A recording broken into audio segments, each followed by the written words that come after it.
Okay, we have one more session. This is my favorite one. This is the Big Ideas in Digital panel. I have done this panel many times in all different countries around the world. It tends to be one of the crowd favorites, and I think it's because you get to hear from your peers, you get to hear a little bit more about what challenges other companies are facing. And I'm thrilled today to be able to have three great folks, you can see on the slide, that are here for the panel today. So Vijay is from Blue Cross Blue Shield of Massachusetts. Gladys is from Baker Hughes GE, and Mark Kramer from Pac-12. So please join me on the stage.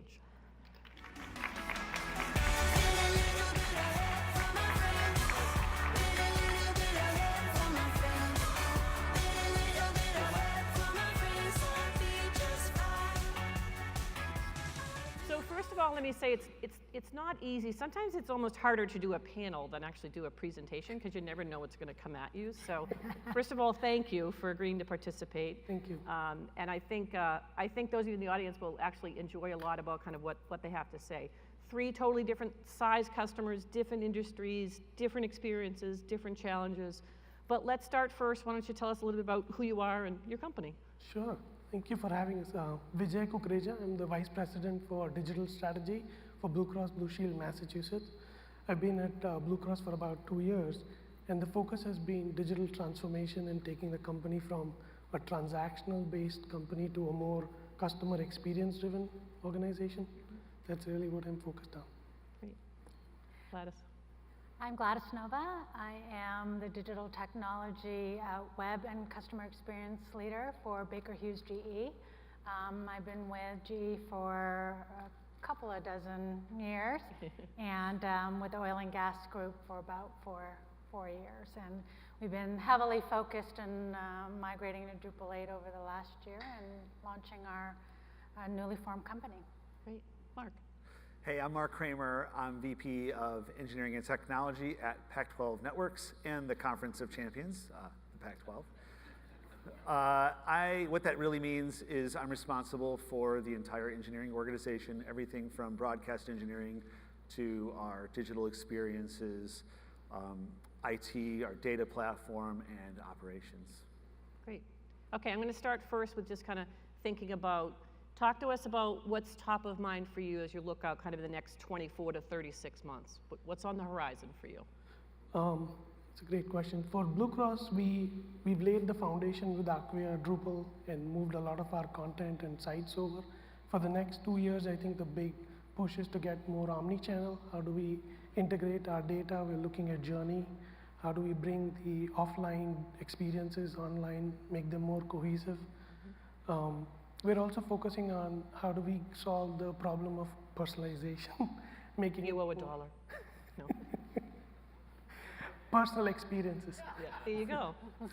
Thank you. For me, so Baker Hughes and GE merged as a company just over a year ago, as I mentioned. So really, the next couple of years are going to be focused still on getting our brand out there, positioning ourselves as the first full stream company in the industry, and kind of introducing ourselves to the marketplace, our customers, our partners, and our employees. The other thing that we're very much focused on is simplification. We've got two very big legacy companies that are coming together with very complex ecosystems. We've got over 1,200 applications that we're trying to figure out what to do with. So a lot of focus on, what do we consolidate? What do we merge? What do we integrate? What do we standardize on? And that's really a lot of our focus right now. And then how do we make these decisions without having any detrimental effect to our customers? Mm-hmm. Yep. Mark? At the Pac-12, our mission is to connect fans to the schools and sports that they love.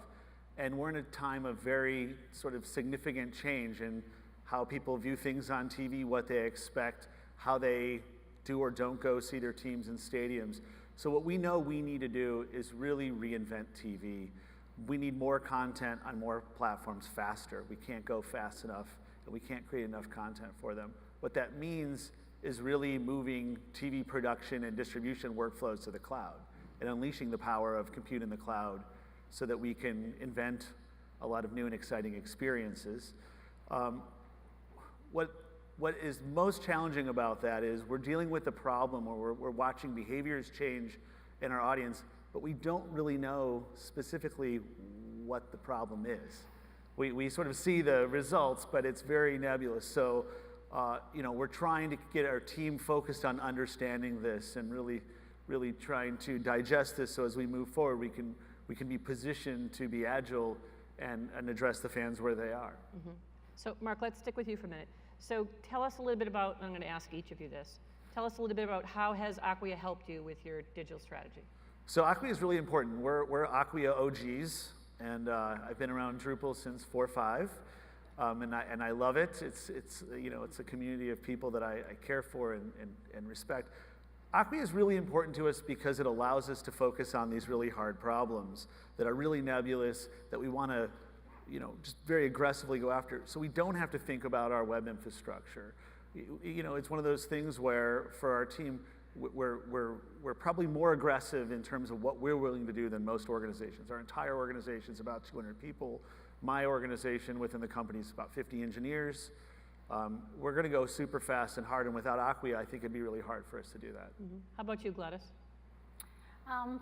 For us, as I said, we're working a lot on standardization. So when we formed as a company, we made a very strategic decision in standardizing on our platform.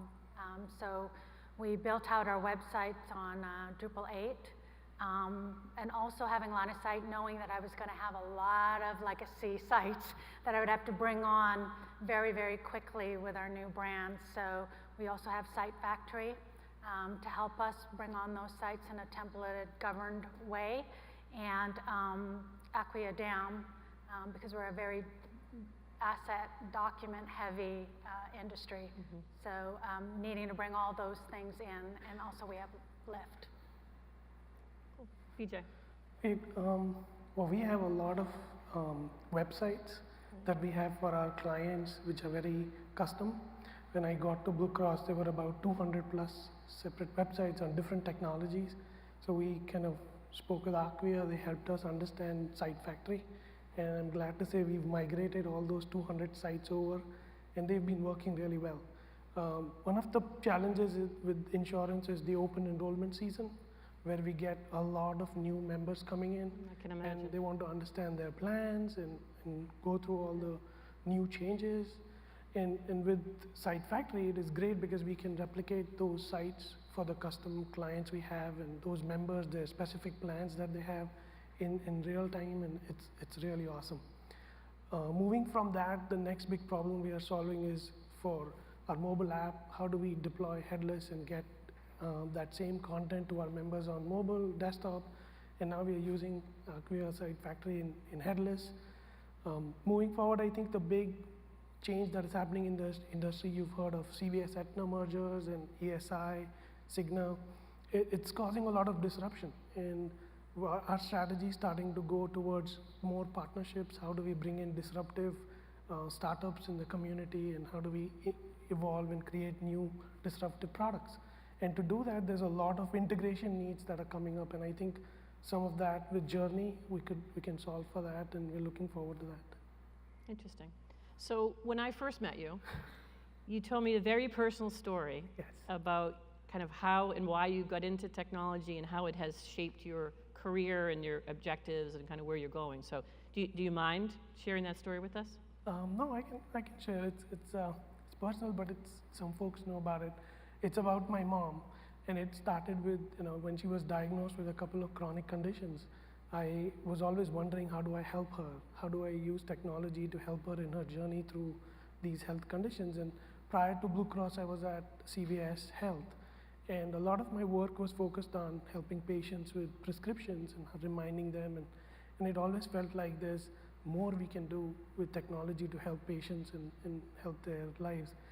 And coming to Blue Cross, it was even bigger. I was able to then think through, how can I do it for her across her financials, how does she pay for her insurance, the bills, And then how do I influence her to walk and sleep and do better all around? And that calling has been keeping me going. Like, how do we help all the patients that we engage with, and how do we improve their lives? Yeah, that's wonderful. That's Thank nice. you. Mark, I've known you for a while. Okay. Your team, true. True. Your team always does, I know, it accomplishes an incredible amount. But recently you told me, let's see, I'm trying to figure out how you described it. You said you launched something that you told me you've been the biggest project in your career. Yeah. Tell us about it. Yeah, I'd be glad to. So super exciting. Let's talk about TV master control. Okay, so I'll give you like a very, I'll give you a very sort of very gross simplification of what this is. So TV master control is the last sort of step in the process where your live video from the venue and your live video from studio and commercials and graphics, it all comes together right before it goes out to consumers on cable or on our live streaming experiences on Pac-12 Now. Download it now, free for all of you. Please do it. You'll love it. It's great.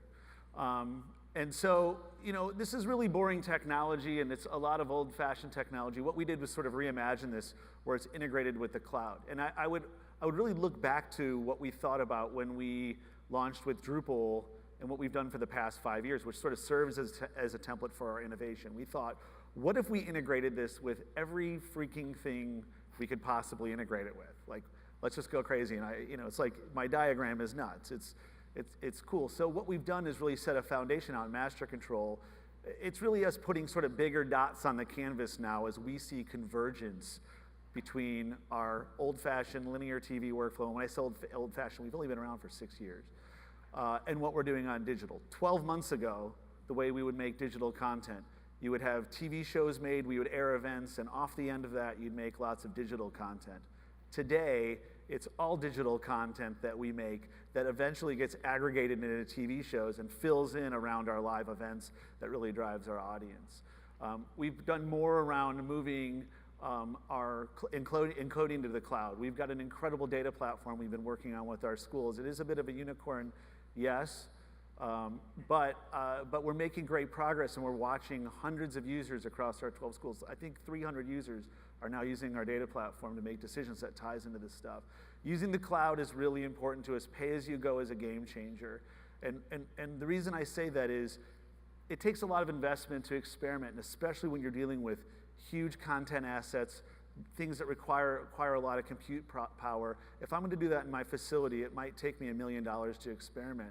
If I want to bring this stuff out to the cloud, integrate these things, all of a sudden I can do it for a few $100. And who knows what that's going to mean for us. It's an exciting world we're in, and we want to be there. And then the last thing that goes with this is about 20 months ago, we consolidated all of our engineering teams. We think about this as one team focused on delighting fans. It creates a lot of opportunities for us, but also, as everybody probably understands already, it creates a lot of challenges too. Mm-hmm. Interesting. Thank you. Sounds like a huge challenge. Gladys, so you've been at GE for quite a while, but if you think about it, and I think you said this to me, you described it as the Baker Hughes GE brand, and the company itself is really still in its infancy. So with so much complexity, I can only imagine, so many web properties, how do you deal with, I mean, for me, it sounds like a classic case of digital sprawl, right? So how do you do control? How do you manage the brand? What about complexity? What about, how are you thinking about all that in your environment? Well, it's kind of like what Linda from Charles Schwab said this morning. I think for most people, governance, people don't want to think about it, right? They'd rather be doing something else than having to deal with governance. So does anybody remember that ride, Autopia in Disneyland? It was my favorite ride when I was a kid. Mm-hmm. You get to go in this car, sit in the driver's seat, handle the steering wheel. You feel like you're in control. You get to decide where you're going and the speed. You feel like total freedom, right? But in the background, you don't understand that there's actually a guardrail there to keep you from driving off the road. And that's really what I want our users to feel like when they're having to manage their digital assets, is feel like they have that freedom to manage their brand and their product and their digital assets, and have all the guardrails in the background for them not to have to think about that.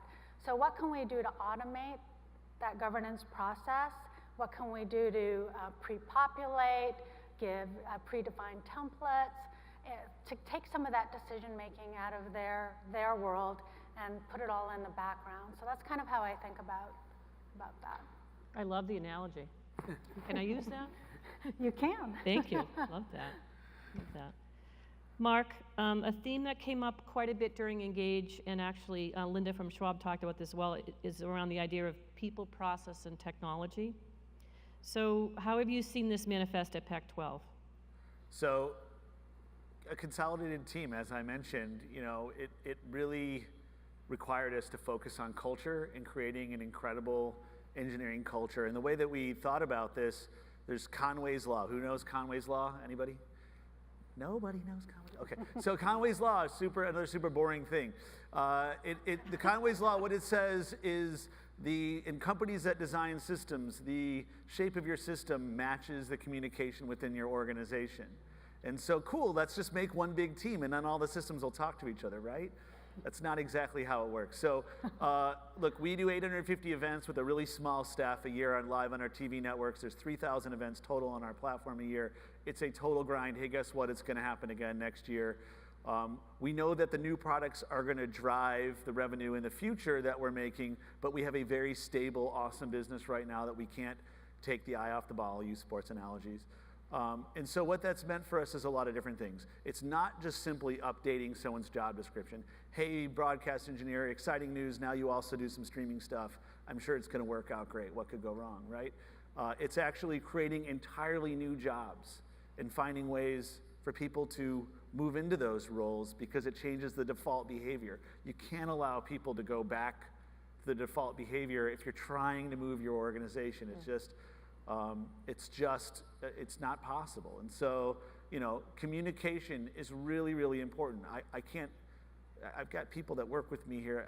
They'll tell you, I yell at them all the time, just go talk to somebody.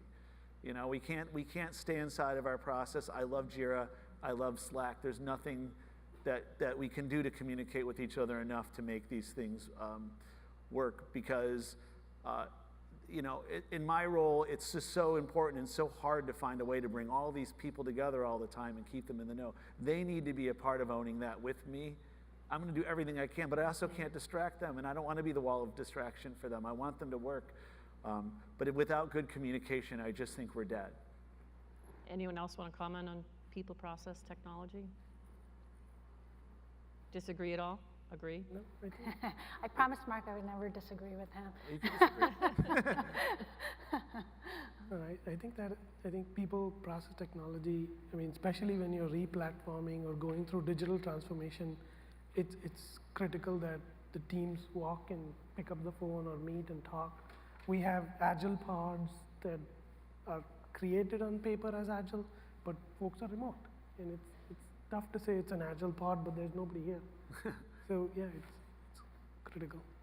Okay, Vijay, tell us some more about, there's a lot of digital disruption happening in the healthcare industry, right? So, and we talked a little bit before about personalization and personalized experiences. And so what's your, I can't strike personalized from my vocabulary. Sorry, Ryan. I was going to try, but can't do it. So, so tell us about your experience, and is this top of mind for you? Where are you around the whole concept of personalization and how it impacts healthcare? Yeah, that's a great topic. Healthcare, we are very regulated, especially in insurance. We have to be very careful with the privacy and the data. And as folks have mentioned all day long today, it's critical to understand that technology isn't the solve.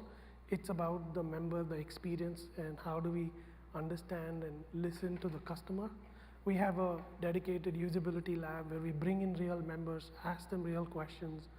What's concerning, what's top of mind, how would they solve it, how would they want it? Because healthcare is complex. We hear a lot of challenges on just dealing with processing of claims and paying for it and surprises, like cost surprise every day. Mm-hmm.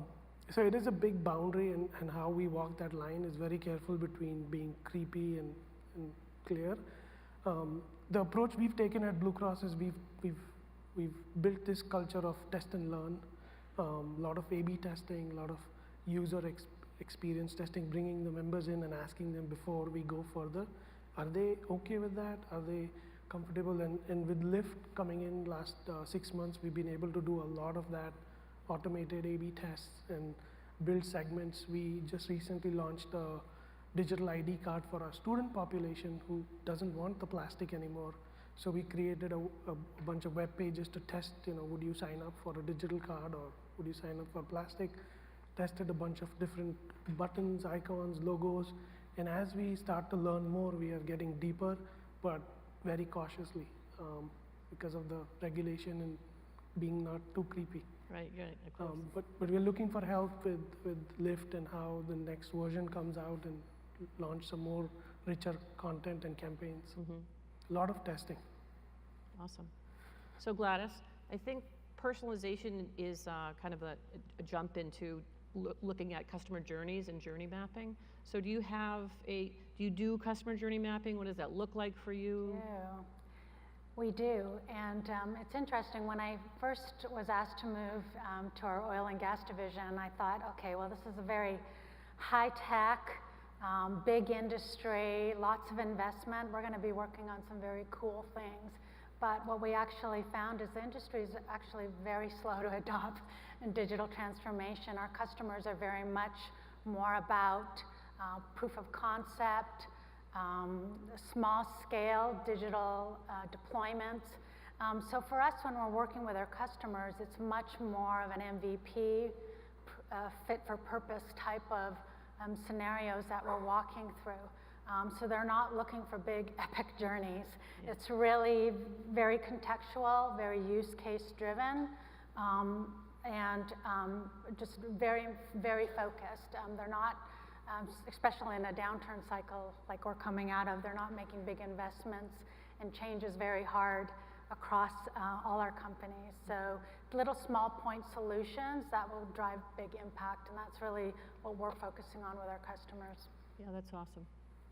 So a lot of people are going through digital transformation, and you're at different points in your journeys. Any advice for our members of the audience? If you were to offer kind of one piece of advice in terms of your digital transformation, what would it be? Mark? Okay, so another thing, Gartner hype cycle, it's like everything's great, and then you hit the trough of disillusionment. Yeah. It's going to happen, and you need to have a partner. I think it's really important. Somebody that you can work with. I just know in my career that's been great. Our VP of product is that for me, and it allows me to sort of have the grit to get through. I think the other thing is, and this is this bad cliche, is be a student of the game.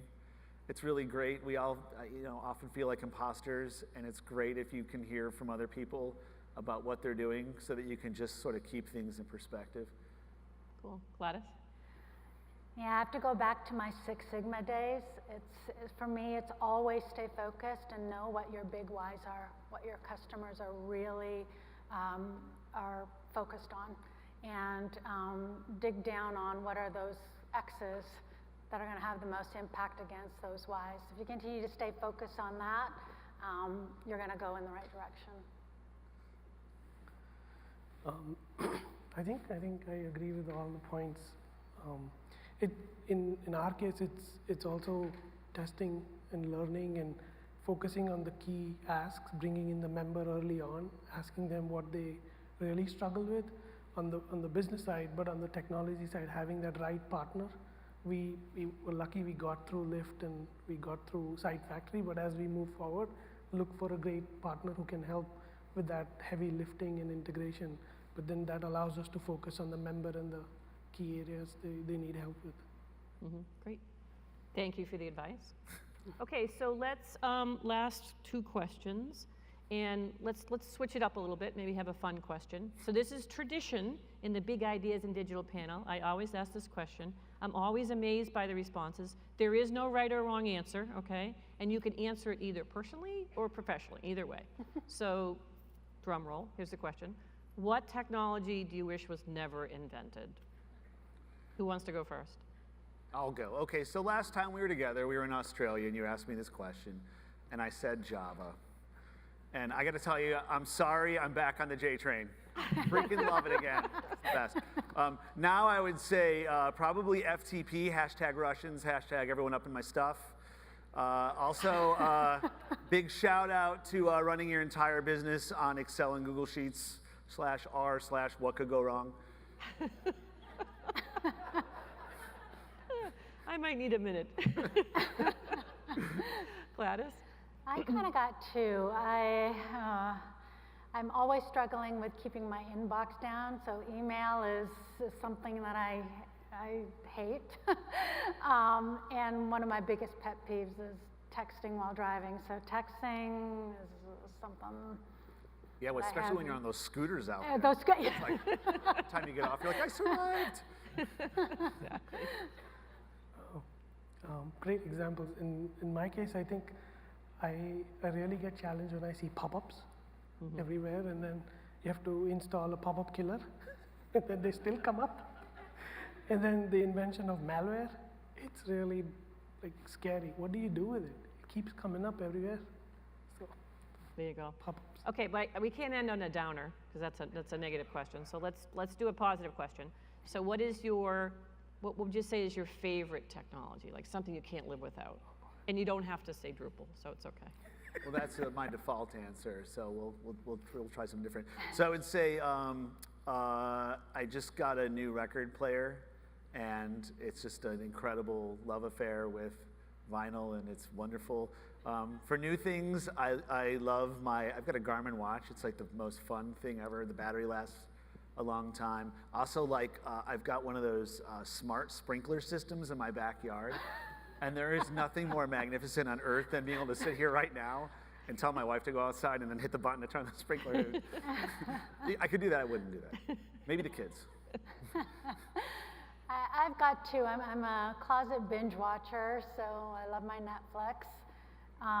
And what has saved my marriage countless times is Google Maps and GPS. There you go. I think a lot of us can relate to that. Absolutely. Jay? Well, I think I love Google Maps. It's phenomenal, but now with the connection with Nest in Google Map, it's delightful when you get home and the lights turn on and you can see things even when you're out. I travel a lot. I go to India and it's cool to take out the phone and be like, the backyard's fine. So I love that. That's terrific. Well, would you please join me in thanking the panelists today? Thank you. Oh, thank you. Thank you.